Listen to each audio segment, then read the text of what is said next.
Hello, guys. I'm Carrie from Carrie Drysdales, and in this video, I'm gonna watch Beverly Hillbillies Season 2, Episode 5, The Clampett Look.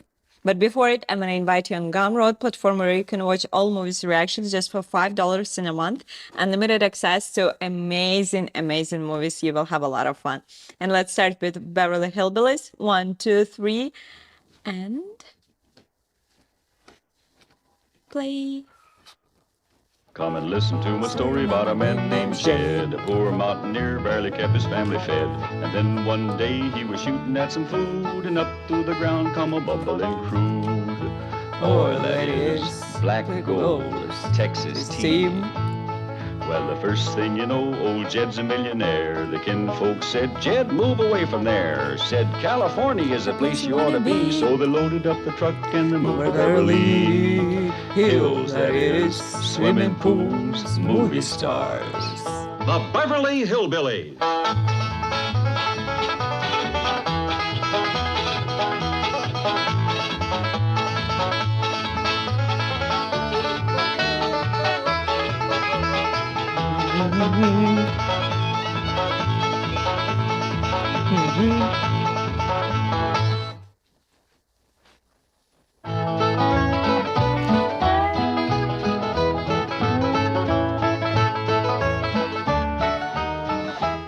Oh, good. You're both here. I want to have a family confab. Where's Ellie? Well, she's out back with her critters. Ellie Mae? Yeah, Pa? Come on in here. Going to have a family confab.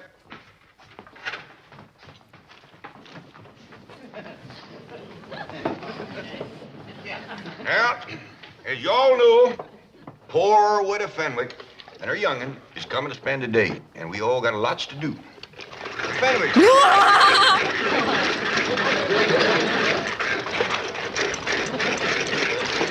Hold it. We'll start doing right away. I'd like to say a few words first.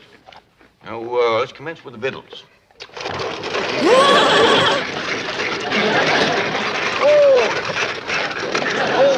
Granny, I mean the victuals for the Fenwicks. What you got planned? Oh, possum stew, grits and jowers, some corn pone, and some pickled crawdads. Sound a little rich for folks that ain't ate for a while. Well, maybe you're right, Jed.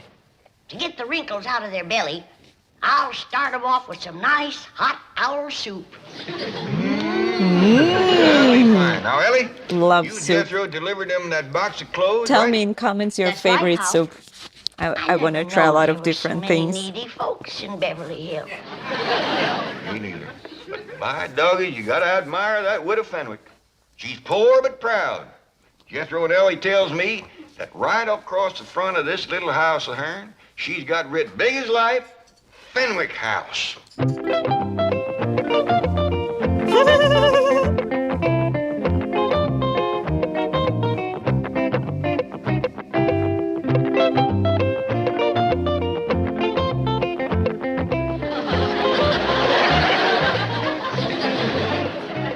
Cynthia, I have not refused to visit the Clampetts. It's just that I can't bring myself to wear those dreadful clothes.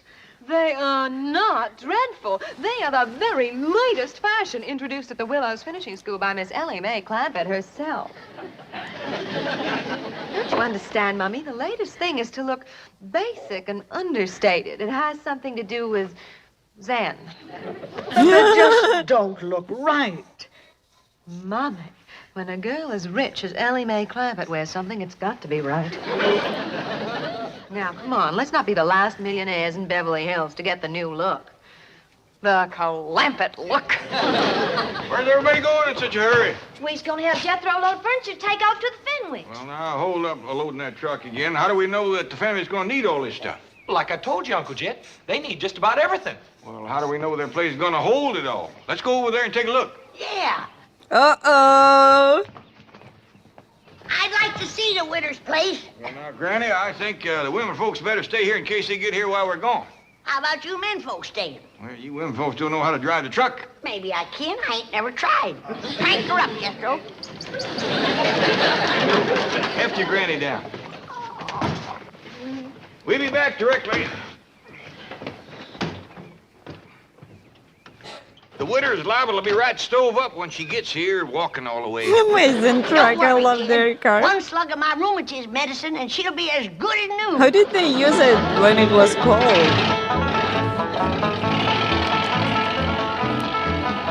Granny, can your rheumatism medicine sure enough cure rheumatism?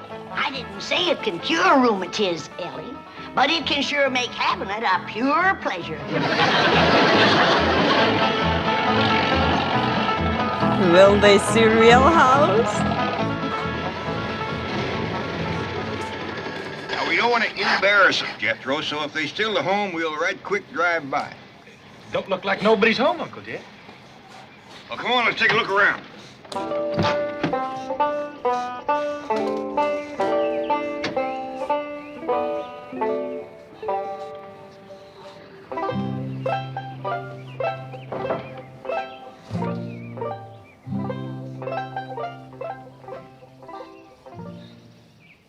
They found the box of clothes, Uncle Jet. Right here's where Ellie and me left them. Jethro, I seen places with little or nothing in them, but this is pitiful. A chair to sit in. Nor a bed, neither. Ain't got a wash bowl, nor a pitcher to fill it with water, nor a window big enough to throw it out. Hey, Uncle Jet, we gonna bring them some stuff? No, Jethro, you couldn't squeeze enough stuff in this place to make it fit for two women to live in. Well, then what are we gonna do? We gotta get him to move into our place. It ain't gonna be easy, with her being such a prideful woman. But it just ain't right for us to have so much stuff and to let them live here in a place like this.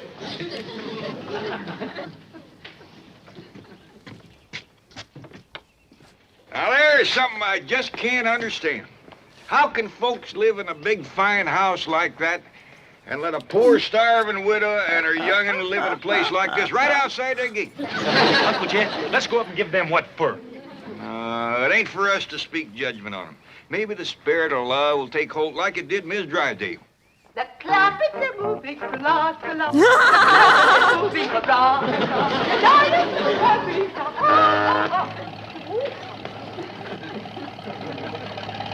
Howdy, Miss Drysdale. Splendid. You came back for another load. Well, now, hold on. We decided not to move these things. Why not? Well, we're hoping that the Fenwicks will move in and use them here. The Fenwicks. Mrs. Radnor Fenwick? Oh, yes, ma'am. You know, the widow with the skinny daughter named Cynthia. They are moving into this house? Well, we're hoping they will. But this is marvelous. I've been trying for years to meet Mrs. Radnor Fenwick, and now she's going to be my next-door neighbor. Well, it ain't for certain yet. Have you engaged a real estate agent to help you sell them on the place? Well, ma'am, we just kind of figuring on talking them into it when they come over. I'll help you. I'll dash home and change and come back and help you.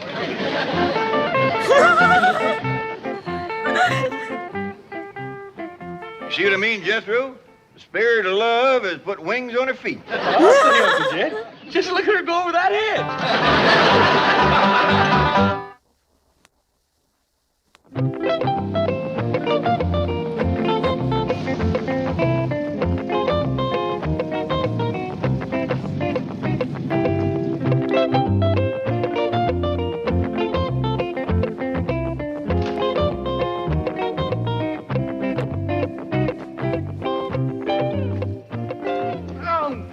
Mummy, and that make you look just like any other common, ordinary, everyday millionaire. No, Cynthia, I can't. I just can't. Well, you must. I just can't. Mummy, if anyone were actually to see you, I would die of mortification. Mummy, I thought I told you, no jewelry. No, Cynthia, I feel positively nude without diamonds. We are trying to achieve the Clampett look, a look of studied slovenliness. Oh, Cynthia. Beasley, our purses, please. No, Cynthia, not those buckets. Be silly, Mummy. Yesterday, Ellie Clampett carried one to school, and the effect was devastating. Oh, dear, if your father could see us now, he'd just turn over in his mausoleum. Beasley, get the rolls out of sight quickly. We'll call you if we need you. Yes, Beasley, park it close by. Yes, I'll phone you to the front seat number. Oh, Mummy, look at that. Yes. Disgraceful, isn't it? Disgraceful. It's fabulous. Unbelievably understated. It's probably the only purely existentialist car in Beverly Hills. They must have it copied. Cynthia, we've used nothing but rolls for decades. Oh, Mommy, this is progress. Don't you understand? I know. I seem to have lost all sense of values. It's like a nightmare. Well, here, come sit down and pull yourself together before we meet them. Oh, it's just all so confusing. I just know this never could have happened if Coolidge was still in the White House. Pa, don't you want me to set the table in the fancy eating room? I reckon not, Ellie. We gotta be special careful not to put on airs around the poor widow. Let's eat in the kitchen family style like we always have. Well, that's a good idea. If we want the Fenwicks to move in here with us, we gotta make them feel like this family. Jed, is the Fenwicks moving in with us lock, stock, and barrel? Granny, the Fenwicks ain't got a lock, stock, and barrel to move in with. Right, Ellie? That's right, Pa. Not even a rain barrel. He ain't got a pump. He ain't got a place to wash at all. Well, the best thing to do when they get here is to stick them in the tub and scrub them down. I don't think they'd take to that right off. Hey, Ella May. Come on, Ellie, let's go swimming. What's the matter with you? We've got company coming. Oh, Granny, I'm hot and tired. You get into some decent clothes. Now, hold on, Granny. I think maybe Jethro solved their problem. You see there, Granny? I solved your problem. What problem, Uncle Jed? Getting the Fenwick scrub without shaving them none. You mean I should do it? Oh, you just go for a swim in the cement pond and take along a cakey Granny's lye soap and a nice stiff brush. Ellie Mae, when the widow and her young'un get over here, you invite them down to the cement pond for a swim. Okay, Pa. When they get down to the pond, Jethro, you commence the soaping and the scrubbing and the splashing, and they'll get the idea. Dingies, that's a first-rate notion. Well, thank you, Granny. There goes that spooky music coming out of the walls. Oh, it's pretty. Spooky music coming out winter of the gets here. wall. Might cheer her up. Well, someone best open the door. Because as soon as that music starts to play, someone's going to come knocking at the door. I noticed that. Take a look outside, Ellie. And you get your nakedness out of sight. Can't I just Mommy! through with it? Mommy, please, you can do it. Come on, I'll help you. They's coming, but that poor old widow woman can't hardly make it. I'll get my jug. Is they wearing the clothes you bring them? Yeah, Pa, and toting buckets. To carry home leftovers. Lord love them. Let's go give me a helping hand. Howdy there, Cynthia. This here's my mom, and I reckon this is your mom. Welcome, welcome. Well, dogged if you ain't plumb tuckered with a Fenwick, but don't you worry. Granny will fix that. Moonshine.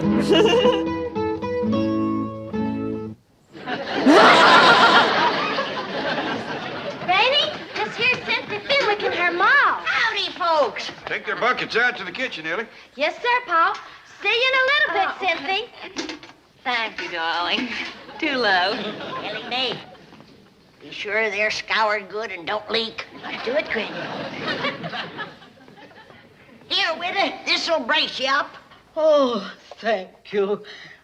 Orange pico. No, white lightning. Oh, I'm not familiar with the blend, but tea is tea.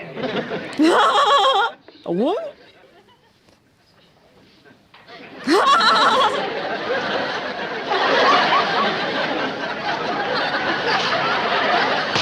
Got her to breathing deep. Here, Mommy, have a cigarette, darling. Oh, I wouldn't light a flame so close to your maw just yet. You just might set her off. Come on, widow. Let's go to the kitchen. I'll give you a nice hot bowl of owl soup. Owl soup. Oh, Cynthia, please send for the rolls. No, Mommy. She's right, Witter. You don't need no rolls. Granny's baked some corn pone. Eat my corn. No. Come on, widow. Oh, Cynthia, please help me. Mr. Clampett, if I might be alone with Mommy for just a few moments, I think I shall be able to compose her. Okay, Cynthia. Just follow your nose to the kitchen. Yeah, the grits and jowls will lead you right to the door. Good girl, widow. Cynthia, did she say grits and jowls? Yes, Mummy, doubtless the maid and the butler. Now, come, do get a grip on yourself. Mummy, think of all the trouble the Clampetts have taken to achieve a total look. The truck, those clothes, their speech. Why, they even weave. You'd weave, too, if you ever drank their tea.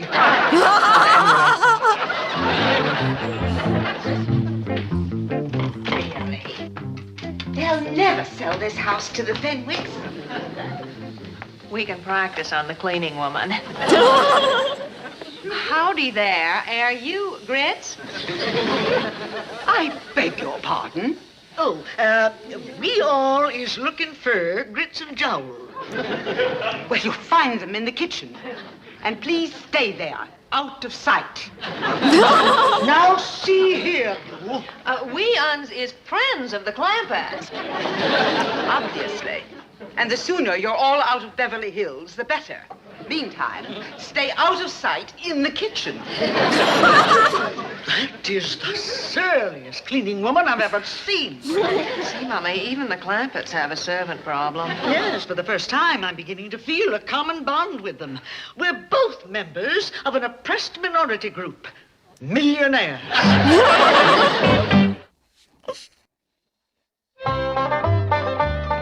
Ain't the Fenwick sniffed their way to the kitchen yet? Well, not yet, Pa. Should I go and find her? Well, let's have a little confab first. Now, Jethro is getting powerful hungry, paddling around in the cement pond with that brush and soap. Ellie, you hinted to the widower and Cynthia about going swimming? Well, ain't had a chance, Pa. Well, they must be nigh on to starving. Granny, can we skip the washing and go right to eating? Jed, from what you tell me about the way they've been living, I'd feel much better if they were washed down good before they sat at my table. Maybe you're right. They didn't look bad, but you never can tell. Oh, there you are. We're still looking for grits and jowls. Oh, we'll get to them directly. Ellie. Oh, Cynthia, I bet you and your Ma would like to go swimming, huh? I wouldn't. And now neither would I. We got a dandy pond, all made out of cement. Nice clean water in it, too. And plenty of room to splash around and work up a good lather. Yeah, I'll pass, too. Well, maybe they just like to look at the pond. Show them, Ellie. Okay, Pa. No. We're not interested. We didn't even bring suits. Well, I got one that'll fit you. And I'll try and find one for you to baste my possum, Jed. Yeah, now come on, ladies. Pond's right out here. Come on, here you go. It's right over there to the right. It's peculiar behavior. Why do you suppose they're so insistent that we come up? Mummy, looky there. Look at that. Magnificent. What a specimen of manhood. Who do you suppose he is? Let's find out. Clampett. Oh, Mr. Clampett. Who is that Adonis by the side of the pool? Adonis? That magnificent creature with the rippling biceps. Let's take a look, ma'am. That's why they wanted us to see the pool. They're going to attempt a little matchmaking. Oh, I hope so.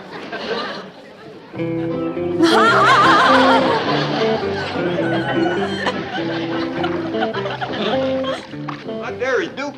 Duke. He has a title? Yeah, Duke. Duke of what? Where's he from? Well, he was born in Oxford. He's been with us since he was a little feller. Then he's the Duke of Oxford. Yeah, I reckon so. We just call him Duke. He hasn't got a wife, has he? Well, he's had his share of lady friends, but nobody right at the moment. Cynthia, I sure do hope you change your mind about going swimming. Oh, I have. Oh, Cynthia, you seem right fond of Duke. If you want him to like you, just tickle him behind the ear. He just loves that, Cynthia. And when he lays over on his back, scratch his belly. I don't stand there. Get scratching. Show her where to change, Ellie. Okay, Pa. Mr. Clampett, I imagine that Cynthia and I do appear a bit eager, but I want you to know that my daughter is worthy of royalty. We Fenwicks are a very, very old family. Oh, now, Witter, don't talk like that. There's many a good tune left in an old fiddle. Here's a brand new swimming suit. Never been wore before. It was give to Jed here for a wedding present. Remember, Jed? Too big. Wouldn't be enough left sticking out to wash. Wash? Yeah, we'll make do. You better leave the room, Jed. Call on out to the laundry tub, Winter, and peel your shirt off. Oh, funny episode.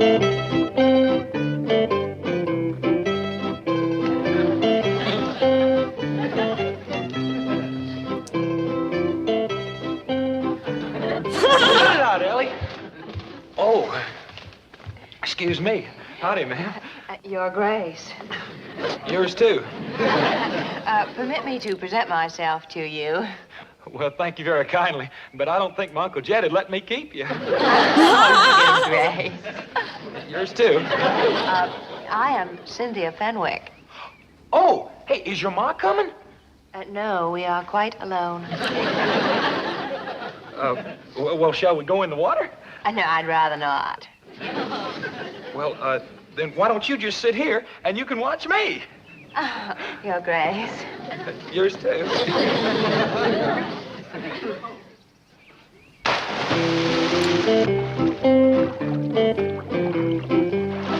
Now watch here. Are you watching, Cynthia? Oh, yes, I am. All right, now, here we go.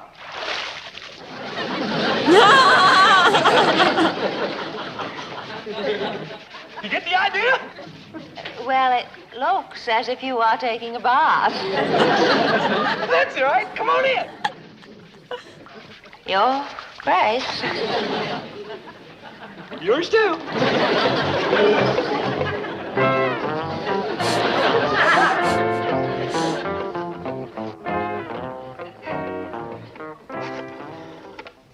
Mobile operator, give me JL 13411. No, make that 12. I want the front seat. I thought I told you to stay out of sight in the kitchen. Now look here. I have taken all the abuse I intend to take in this house. Clampett look or no Clampett look. Duke or no Duke. I refuse to... Oh, Beasley! Come quickly, please. This is... Now you get out of here and take that other antique with you. I refuse to take orders from a poorly dressed, ill-mannered, overweight cleaning woman. Why, you loutish hillbilly. I am Mrs. Milburn Drysdale. And what does that mean? It means that I am a pillar of society. You were a pillar. I am cutting you down to a stump. Don't you dare pull a knife on me. The only thing I'm going to pull on you is your head.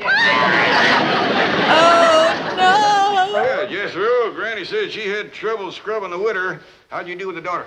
I tried, Uncle Jed, but that girl ain't washed in so long I couldn't sell her on the idea. Granny said the witter bucked like a mule, too, and then she busted loose and run. Can we eat now? Yeah, Jethro, scoot up the back way and get some clothes on. Hey, you know something, Uncle Jed? That skinny little rascal, all she wanted to do was tickle me behind the ear and scratch my belly. Paul, come quick. Miss Drysdale and the widow Fenwick is having a real cat fight in the front hall.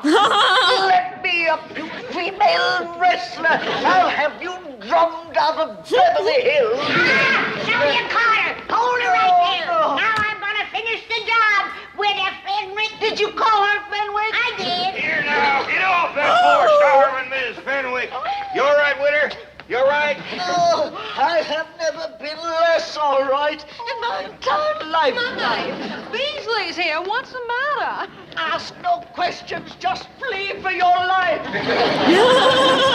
Uncle Jed, can we please eat now?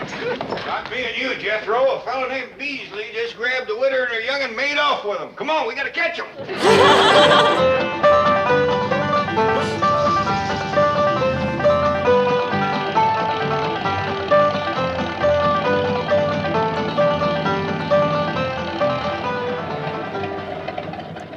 They turned right in there, Uncle Jed.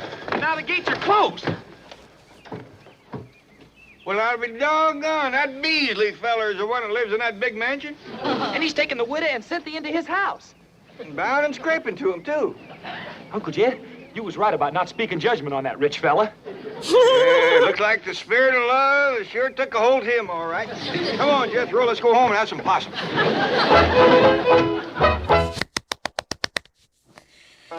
And it was Beverly Hillbillies. And I hope you enjoyed this time. Don't forget to like, subscribe, and support me on Patreon. Then may buy me a coffee. Here the link for Amazon wishlist, and I'll see you on the Gumroad. Bye bye, guys.